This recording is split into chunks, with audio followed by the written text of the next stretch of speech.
नमस्ते दोस्तों, हमारे YouTube चैनल पर आपका फिर से स्वागत है।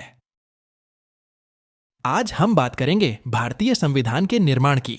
कैसे हमारे पूर्वजों ने एक ऐसा संविधान बनाया जो हमें एकता और समानता का पाठ पढ़ाता है। तो चलिए इस यात्रा में हमारे साथ जुड़िए।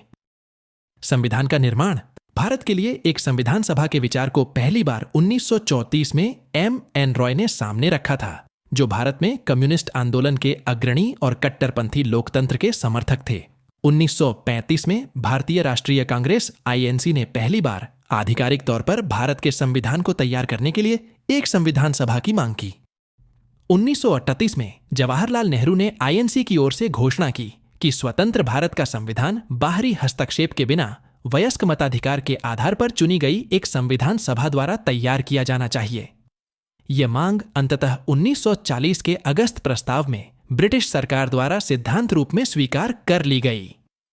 1942 में कैबिनेट के सदस्य सर स्टैफोर्ड क्रिप्स द्वितीय विश्व युद्ध के बाद अपनाए जाने वाले एक स्वतंत्र संविधान के निर्माण पर ब्रिटिश सरकार के प्रस्ताव के मसौदे के साथ भारत आए। अंततः 1946 में भारत में एक कैबिनेट मिशन भेजा गया। जबकि इसने 2 संविधान सभों के विचार को अस्वीकार कर दिया, इसने एक संविधान बनाने वाली संस्था भारत की संविधान सभा बनाने की योजना प्रस्तुत की। संविधान सभा और समितियां संविधान सभा जो अविभाजित भारत के लिए चुनी गई थी और जिसकी पहली बैठक 9 दिसंबर 1946 को हुई थी, 14 अगस्त 1947 को भारत के डोमिनियन के लिए संप्रभु संविधान सभा के रूप में फिर से जुटी। यह प्रांतीय विधानसभाओं केवल निचले सदन के सदस्यों द्वारा अप्रत्यक्ष चुनाव द्वारा चुनी गई थी, कैबिनेट प्रतिनिधिमंडल द्वारा अनुशंसित योजना के अनुसार। इस योजना के आवश्यक तत्व इस प्रकार थे।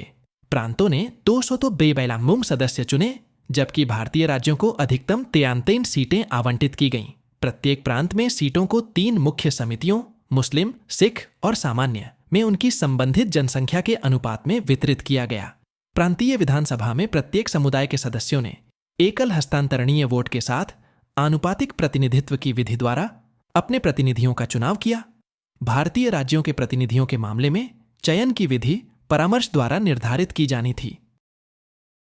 3 जून 1947 की योजना के तहत विभाजन के परिणाम स्वरूप पाकिस्तान के लिए एक अलग संविधान सभा स्थापित की गई। बंगाल, पंजाब, सिंध, उत्तर पश्चिम सीमांत प्रांत, बलूचिस्तान और असम के सिलहट जिले, जो जनमत संग्रह द्वारा पाकिस्तान में शामिल हो गया था, के प्रतिनिधि भारत की संविधान सभा के सदस्य नहीं रहे और पश्चिम बंगाल और पूर्वी पंजाब के नए प्रांतों में एक नया चुनाव हुआ। इसलिए जब संविधान सभा 31 अक्टूबर 1947 को फिर से जुटी, सदन की सदस्यता घटकर 299 हो गई। इनमें से 284 वास्तव में 26 नवंबर 1939 को उपस्थित थे और अंततः पारित संविधान पर अपने हस्ताक्षर किए। यह उद्देश्य प्रस्ताव 13 दिसंबर 1956 को जवाहरलाल नेहरू ने सभा में ऐतिहासिक उद्देश्य प्रस्ताव प्रस्तुत किया। इसने संवैधानिक ढांचे के मूल सिद्धांतों और दर्शन को निर्धारित किया।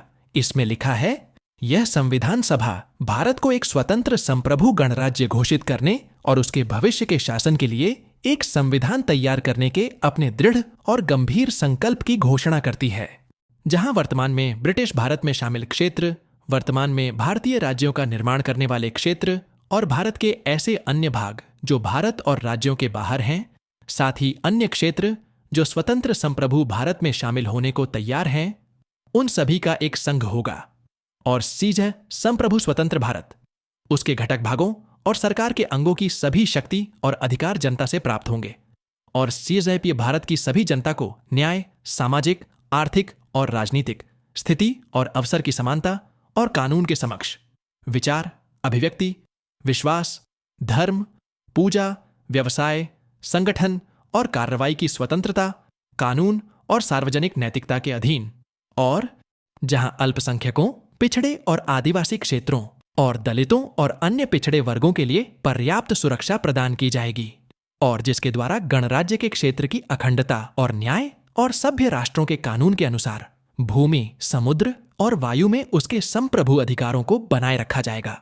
और यह प्राचीन भूमि दुनिया में अपना सही और सम्मानित स्थान प्राप्त करती है और विश्व शांति और मानव जाति के कल्याण को बढ़ावा देने में अपना पूर्ण और स्वेच्छा से योगदान देती है।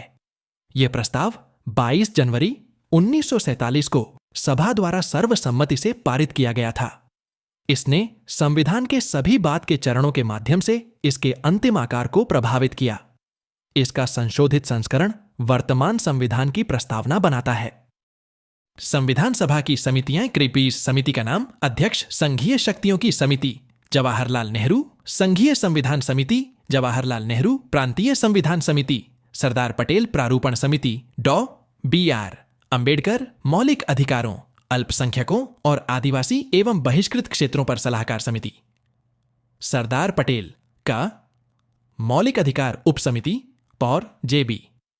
कृपलानी खा अल्पसंख्यक उप समिति ता एच.सी. मुखर्जी गे पूर्वोत्तर सीमांत आदिवासी क्षेत्र और असम बहिष्कृत एवं आंशिक रूप से बहिष्कृत क्षेत्र उप समिति गोपीनाथ बारदोली बुग्ब बहिष्कृत और आंशिक रूप से बहिष्कृत क्षेत्र असम में उन क्षेत्रों को छोड़कर उप समिति एवी थक्कर एन उत्तर पश्चिम सीमांत आदिवासी क्षेत्र उप समिति कार्यवाही नियम समिति डॉ राजेंद्र प्रसाद राज्य समिति राज्यों के साथ बातचीत करने के लिए समिति जवाहरलाल नेहरू संचालन समिति डॉ राजेंद्र प्रसाद।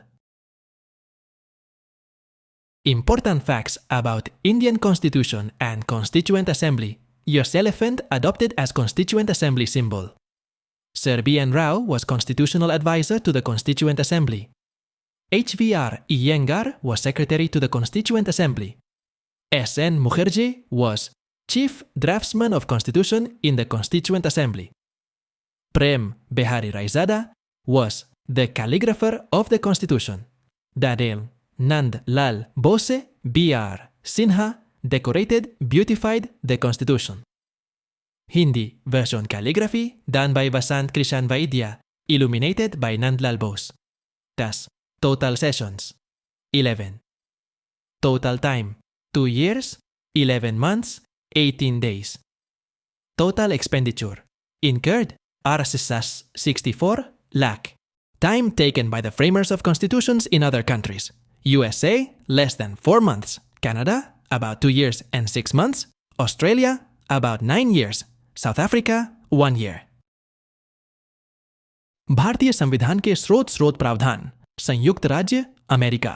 प्रस्तावना मौलिक अधिकार, सरकार की संघीय संरचना, निर्वाचक मंडल, न्यायपालिका की स्वतंत्रता और सरकार की तीनों शाखाओं के बीच शक्तियों का पृथक्करण, न्यायिक समीक्षा, राष्ट्रपति सशस्त्र बलों के सर्वोच्च कमांडर के रूप में, कानून के समक्ष समान सुरक्षा, यूनाइटेड किंगडम, संसदीय शासन प्रणाली, एकल नागरिकता का विचार, कानून के शासन का विचार, रिट्स, अध्यक्ष की संस्था और उसकी भूमिका, कानून बनाने की प्रक्रिया, कानून द्वारा स्थापित प्रक्रिया, कनाडा एक अर्धसंघीय रूप की सरकार, केंद्र सरकार और राज्य सरकारों के बीच शक्तियों का वितरण, केंद्र सरकार द्वारा रखी गई अवशिष्ट शक्तियां, आयरलैंड राज्य नीति के निर्देशक सिद्धांत, राज्यसभा में सदस्यों का नामांकन, राष्ट्रपति के चुनाव की विधि, फ्रांस गणराज्य और प्रस्तावना में स्वतंत्रता, समानता और बंधुत्व के आदर्श, ऑस्ट्रेलिया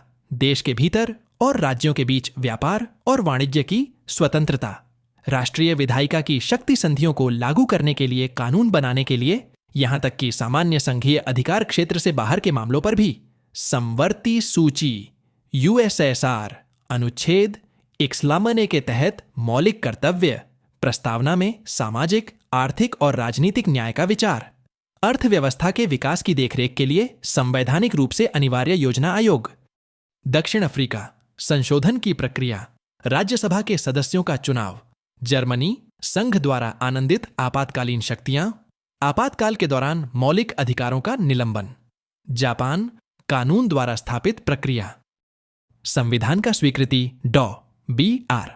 अंबेडकर ने 4 नवंबर 1948 पहली पठन को सभा में संविधान का अंतिम मसौदा पेश किया। सभा में इस पर 5 दिनों तक 9 नवंबर 1948 तक सामान्य चर्चा हुई। दूसरा पठन धारा दर धारा विचार 15 नवंबर 1948 को शुरू हुआ और 17 अक्टूबर 1939 को समाप्त हुआ।